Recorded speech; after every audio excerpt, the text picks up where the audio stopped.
Abusia yemfa yeni enchirem ewo NPP akachi. Eye Bryan Acheampong abedi nkomo bi about fertilizer ho sensem bi atwam some years back during the election. Sanso na eye Dr. Yaw Anorkye so edi nsem abeto abonte a ochim say Sanka Alan Kwadwo Kyeremante enim the history behind United Party a ankanya de obe use for the party name. Abusia enkomo ewo honom aha eye Authentic Plus Studios. Make sure so we like you subscribe you and wa share ama foforo so enya bi Ashe.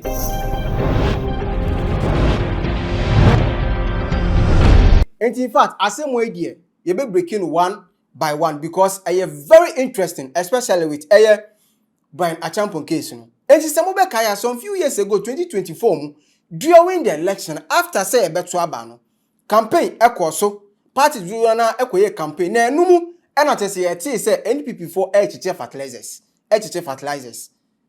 Emma yeti compose yesi ye frɛ Bryan Acheampong say anka ombejibi no fa command in crop for say na be ya election no ometimi ato amomo na in fact yeti compose yesi Bryan Acheampong refuse ye Emma nam so Emma NPP lose that particular election na we ena just say Bryan Acheampong abecheche nsem o kasa in fact eno wapa say NPP fo ni bia kwotena baby omo kasa omo foje nsem a enim na in fact no kra ne say omo friend so ombejibi nanka onko cheche ema ne mindful but ohwemu ahu say it doesn't really tally enti one prince say ono so bekwa kocheche bi enti sani amanfo ka say ono kra kan bi na NPP lose election a enya sanete enya mpa.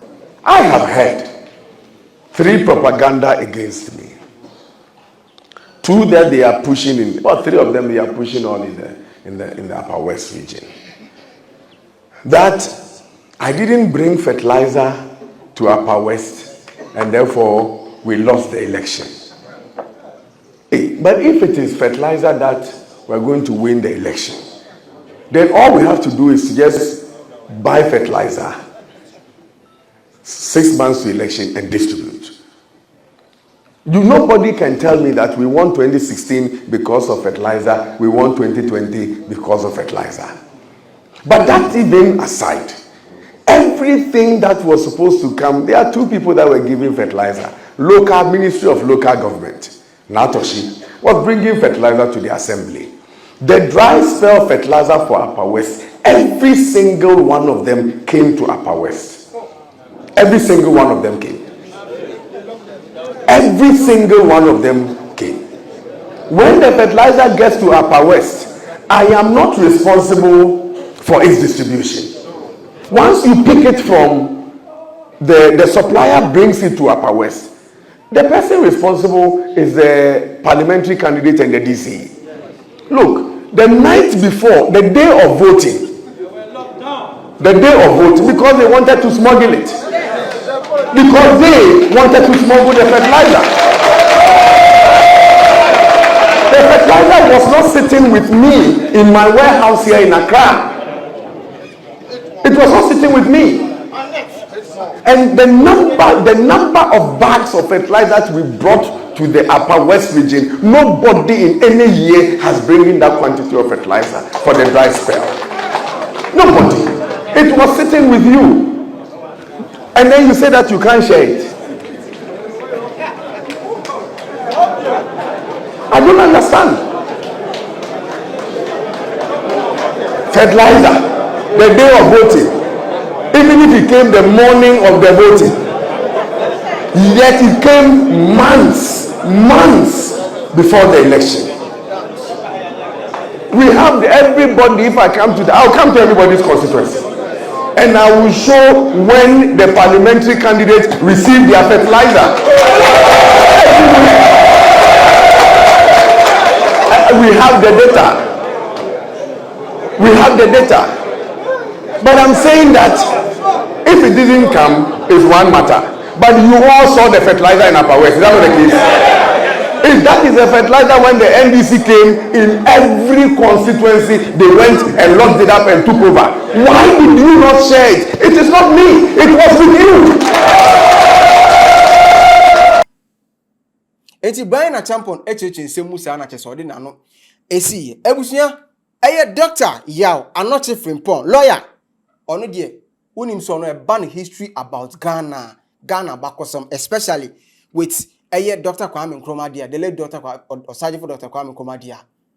Onim bibia bi. Eti we e na chese one Nana Romeo e wo Peace FM omo twetwe nkomo e no obi Nana Romeo ebisa no about Alan Kojo Chamati, the new political party na wati United Party.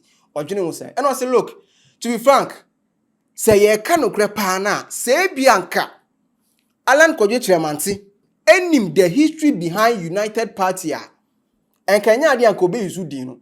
And in one of the statements, Hobson Adohe Kwampo ka say they are here to destroy the NPP party, and they are also here say bia omobeka parties na akan ombeka omabum.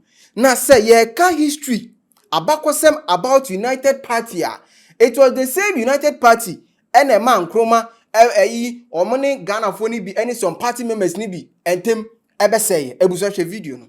Papa ena ye ton safre wa na ye ba ama waboa yen kakra na yakọ back into time na ye dia ba enemrem ni nyina ne se emre bi atwam na ye wo party bi wo Ghana ha na ye fe no UP United Party no kura be ne wo mpacha ye no kura pa ama ye nananom o kasa up till now was anti-mem o kasa o se me dem ye UP ni no who say ya nanam na bebra education na nye papa nti ono mu ntime nka United Party no nti na UP no ana wo mo eka United Party no agina ho ma awuri kasam eno mu na yekum Ghana for about 400 because of CPP ni UP for ntokwa yekun no Kumasi just to delay independence yekum nipa over 400 papa bi di jira sie nipa sa CPP chairman Ashanti region sie CPP for 40 ewo Asante Memu na den na yewura Alan Chremantin Alan Cash wakofa sadi no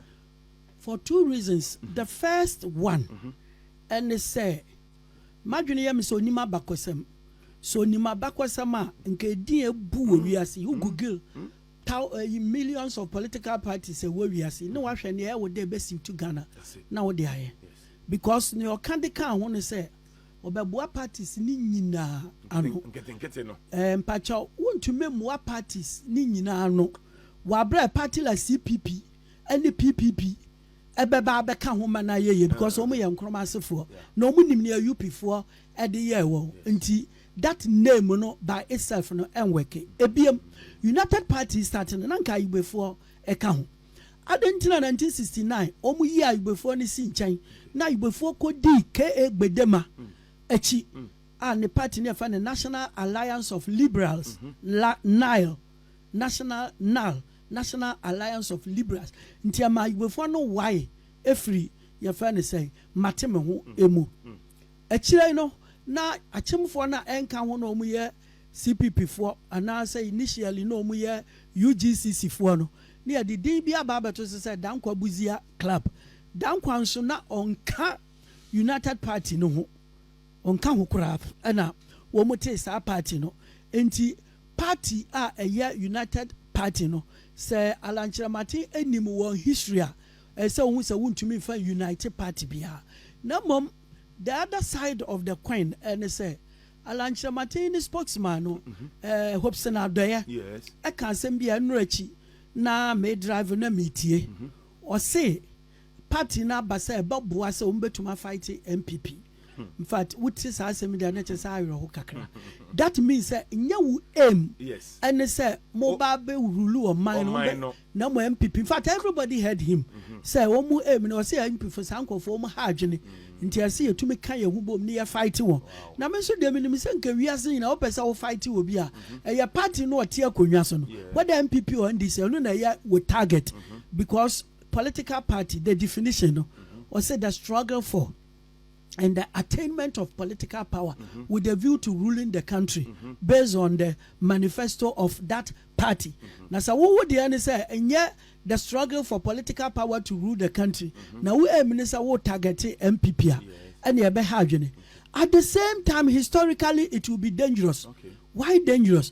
United Party no buy no. Asante for so mu ye den to the extent to say. Professor Buzi Atumi Prime Minister of Ghana in 1969.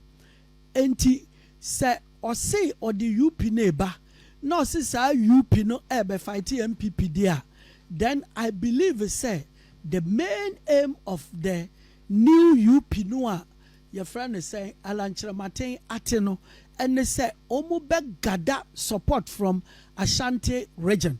Now the moment ya ombenya support from Ashanti region, at a time when we know say every vote is important in the country, then more or less the year 2028 year kotoaba minimum say United Party no ombe concentrate on energy wo Ashanti region. It is MPP for lose between 1% and let's say 10% kura. Let's just say power no mun member because MPP omu base no Ashanti. Enti Dr. Yaw Anorkye Frimpong Acheampong in fact na nka say bi anka obe use United Party ne de anka bondi bi anim but senior say United Party for Alan Kodje Chiramanten Crawford enena ma omo ka say ba na omo ba no omo be ka parties ni bi abom se na be ya o metime rule Ghana se na be ya o meku atia eye NPP na nko no ndi onim se anka politics there we struggle for power not an opposition party sanka bi anka obe attack obi a the party should be a party that is in power senior ka NDC what power we say no nanka ma criticize no but for you to criticize an opposition party no that means the reason why it's here more person mobile into power no, is not to help the citizen but name for your own benefits. Ensanka be yanka Dr. Anasibia Alan Kodje Chiramanten onhwe ni nsem eye